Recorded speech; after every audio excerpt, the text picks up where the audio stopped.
Diffusion को जो है वो हम लोगों ने देखा रैंडम नेटवर्क्स में देखा हम लोगों ने, और स्केल फ्री नेटवर्क्स में देखा, और उसके अंदर देखा कि हमारे पास रैंडम नेटवर्क्स में जब एवरेज डिग्री ज़्यादा होती है, स्केल फ्री नेटवर्क में जब हमारे पास हब्स होती है, तो हमारे पास इन्फेक्शन जो है या इन्फॉर्मेशन जो है वो ज़्यादा तेज़ी से जो है वो हमारे पास स्प्रेड होती है। ठीक है, अब हम लोग देखते हैं कि स्मॉल वर्ल्ड नेटवर्क के अंदर हमारे पास इन्फॉर्मेशन जो है वो कैसे डिफ्यूज़ होती है, उस चीज़ को हम लोग जो है वो डिस्कस कर लेते हैं।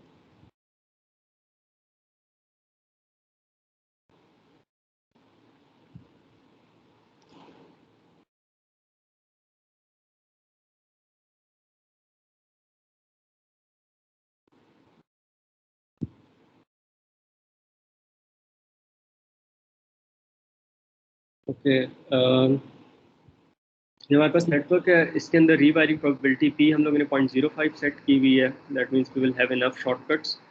और इसके अंदर हमारे पास जो है वो अभी तक जो हम लोगों ने इन्फेक्शन देखा है वो हमारे पास सिंपल इन्फेक्शन था ना, तो इसके अंदर मैं प्रोबेबिलिटी ऑफ रिकवरिंग को मैं 0 कर देता हूँ, तो ये हमारे पास वही मॉडल हो जाएगा जो हम लोग पहले जो है वो स्टडी कर रहे थे, दैट इज ससेप्टेबल इन्फेक्टेड, कि किसी नोड के पास इन्फॉर्मेशन नहीं है और फिर वो इन्फॉर्मेशन जो है वो तो उसके विद सम प्रोबेबिलिटी उसके नेबर्स तक जो है वो हमारे पास पहुंच जाती है। ठीक है, और इसके अंदर हम लोग जो है वो रीवायरिंग प्रोबेबिलिटी को भी हम लोग 0 कर देते हैं। ठीक है, और सेटअप करते हैं नेटवर्क को एक सिंपल लैटिस से। ठीक है, अब लैटिस के अंदर हम लोग इन्फॉर्मेशन को जो है वो स्प्रेड करते हैं, एक नोड को इन्फेक्ट करते हैं, ये इन्फेक्ट होगी, अब देखें ये रिकवर नहीं होगी, और इन्फेक्शन की प्रोबेबिलिटी लेट से 0.15 हम लोग पहले लेके चलते रहे, 0.15 इसको जो है वो हम लोग कर देते हैं, 0.15 1.16। तो अब हम लोग इसको स्प्रेड करते हैं, आप देखेंगे ओवर टाइम हमारे पास सारी की सारी नोड्स को जो तक वो इन्फॉर्मेशन पहुंच जाएगी, और it took like 190 seconds to reach information among all the nodes. Kind of spread जो है वो हमारे पास लीनियर स्प्रेड था। अब अगर हम लोग इसके अंदर ये अब स्मॉल वर्ल्ड नहीं था, ये हमारे पास लैटिस था, अब इसको हम लोग स्मॉल वर्ल्ड बनाते हैं विद प्रोबेबिलिटी 0.1। ठीक है, शॉर्टकट्स की प्रोबेबिलिटी 0.1 है। अब आपके ख्याल से उतना ही टाइम लगेगा स्प्रेड होने में इंफॉर्मेशन, या ज़्यादा जल्दी स्प्रेड हो जाएगी? सर उससे हाफ से भी कम में जल्दी हो जाएगा सर, लेकिन विद इन नो टाइम। उसके अंदर 190 सेकंड्स लग रहे थे, यहाँ पे लेकिन 30 सेकंड्स में इंफॉर्मेशन सारे नेटवर्क में स्प्रेड हो गई। तो इसका क्या मतलब है कि जो स्मॉल वर्ल्ड होती है, स्मॉल वर्ल्ड को हम लोग कहते हैं क्या, कि हमारे पास हाई क्लस्टरिंग होती है, क्लस्टर नेबर्स जो हैं वो वेल कनेक्टेड होते हैं, और हमारे पास शॉर्टकट्स होते हैं। शॉर्टकट्स जो होते हैं वो हमें हमारी वर्ल्ड को स्मॉल वर्ल्ड बनाते हैं। ठीक है, कुछ नोड्स जो होती हैं वो हमारे पास डिफरेंट नोड्स के साथ कनेक्टेड होती हैं। तो यहाँ पे अगर हम लोग देखें तो शॉर्टकट्स का बहुत इंपॉर्टेंट रोल होता है हमारे पास स्मॉल वर्ल्ड नेटवर्क्स के अंदर। और अगेन अगर उसे इन्फेक्शन के पर्सपेक्टिव में देखें तो वही जो हमारे पास शॉर्टकट्स हैं, जैसे हमारे पास स्केल फ्री के अंदर जो है वो हब्स इंपॉर्टेंट रोल प्ले कर रही होती हैं, यहाँ पे भी जो है वो आपके पास स्मॉल वर्ल्ड नेटवर्क के अंदर जो है वो आपके पास जो शॉर्टकट्स होते हैं वो आपके पास इंफॉर्मेशन को या इन्फेक्शन को एक जगह से दूसरी जगह ले जाने में बहुत इंपॉर्टेंट रोल प्ले करते हैं। अब हम लोग क्या करते हैं कि विद सर्टन प्रोबेबिलिटी हम लोग ये कहते हैं कि अगर इन्फेक्शन हमारे पास लाइक से 16% प्रोबेबिलिटी है हमारे पास एक नोड के इन्फेक्ट होने की, और 12% प्रोबेबिलिटी है उसके रिकवर होने की। ठीक है, with like 12% probability a node will recover and a node will spread the infection to other nodes with 16% probability. ठीक है, तो इसको हम लोग जो है वो ट्राई करते हैं कि हमारे पास जब नोड्स रिकवर हो रही हैं तो तब हमारे पास इन्फेक्शन जो है वो कैसे स्प्रेड होता है।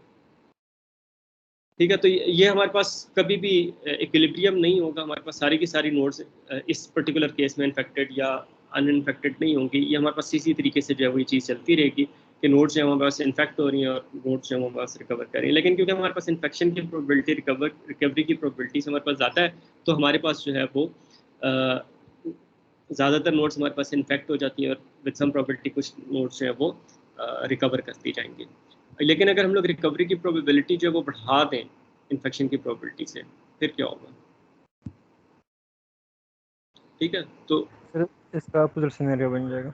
अब इन्फेक्शन स्प्रेड किया हुआ है, लेकिन थोड़ा सा स्प्रेड हुआ और उसके बाद फिर ख़त्म हो गया, फिर हम लोग इसको स्प्रेड करते हैं। अब वो देखें, ऑल दो रिकवरी की प्रोबेबिलिटी जो है वो हमारे पास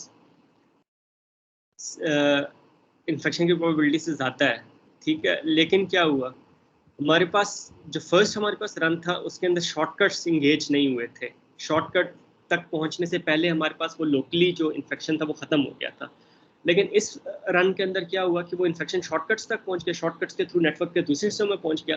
अब बेशक रिकवरी की प्रोबेबिलिटी जो है वो हमारे पास इन्फेक्शन की प्रोबेबिलिटी से ज़्यादा है, लेकिन हमारे पास वो शॉर्टकट्स की वजह से उसका जो फैलाव है वो ज़्यादा होता जा रहा है।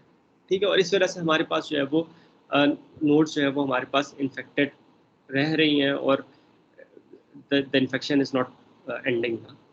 ये शॉर्टकट्स हैं, ठीक है, जिनकी वजह से अब हमारे पास इन्फेक्शन जो है वो ख़त्म नहीं हो रहा। ठीक है, ऑल्दो इसमें रिकवरी की सर प्रोबेबिलिटी हमारे पास इन्फेक्शन की प्रोबेबिलिटी से ज़्यादा है। जी सर इसको इन टर्म्स अब हम इंफॉर्मेशन कंसिडर कर ले कि अगर लोकली इंफॉर्मेशन ख़त्म हो जाएगा तो ये तो फिर गलत स्टेटमेंट नहीं आएगा सर? इंफॉर्मेशन के कॉन्टेक्स्ट में आप इस तरह देखते हैं ना कि आपने लेट्स से कोई एक सेलिब्रिटी है, ठीक है, उसने गलती से कोई पोस्ट कर दी, एक्सीडेंटली कोई उसने मैसेज जो है वो पोस्ट कर दिया या कोई वीडियो जो है वो पोस्ट कर दी। अब वो अनइंटेंशनल थी, वो जानबूझ के नहीं करनी थी। अब वो जैसे ही वो चीज़ पोस्ट हुई तो लोग उसको जो है वो रीपोस्ट कर देते हैं। अब वो बेशक जो है वो सेलिब्रिटी जो है वो उसको अपने अकाउंट से ख़त्म भी कर दे, लेकिन वो चीज़ अब एक नेटवर्क में चली गई तो वो उसकी एक हाइप क्रिएट हो जाएगी एंड इट वुड स्प्रेड। अब डिपेंड करता है कि नेटवर्क में किस जगह पे गई है। वो किसी ऐसी जगह पे गई है जो शॉर्टकट्स हैं, जो हब्स हैं, तो वो चीज़ ज़्यादा जल्दी स्प्रेड हो जाएगी।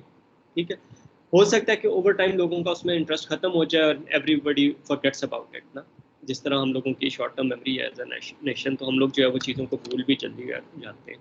तो ये हमारे पास एक सिनेरियो हो सकता है इंफॉर्मेशन के कॉन्टेक्स्ट में कि वो चीज़ हमारे पास जो है वो इंफॉर्मेशन जो है वो हमारे पास एक टाइम पे लोग उससे इम्पोर्टेंस दे रहे होते हैं, लेकिन कुछ अरसे के बाद जो है उसकी इम्पोर्टेंस जो है वो हमारे पास ख़त्म हो जाती है और people do not consider it any more ना। अगर आप देखें तो इंटरनेशनल पॉलिटिक्स का तो मुझे इतना आइडिया नहीं है, खैर नेशनल पॉलिटिक्स का भी बहुत ज़्यादा आइडिया नहीं है मुझे, लेकिन एक चीज़ जो मैंने अपनी लाइफ के अंदर ऑब्जर्व की है वो ये कि हम लोगों की जो नेशनल मेमोरी है ना वो हमारी बहुत कम है।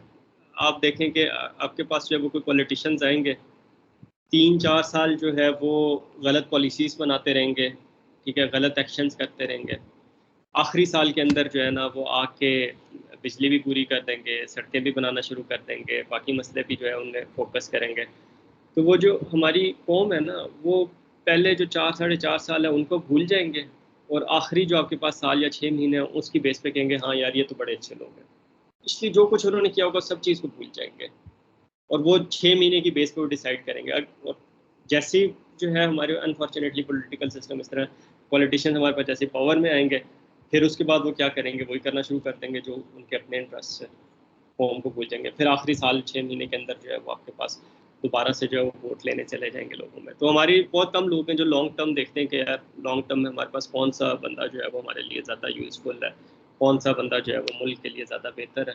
उस चीज़ को हम लोग नहीं देखते, उसकी ओवरऑल टेन्योर को नहीं देखते, बस आखिरी साल 6 महीने को जो है वो हम लोग देखते हैं।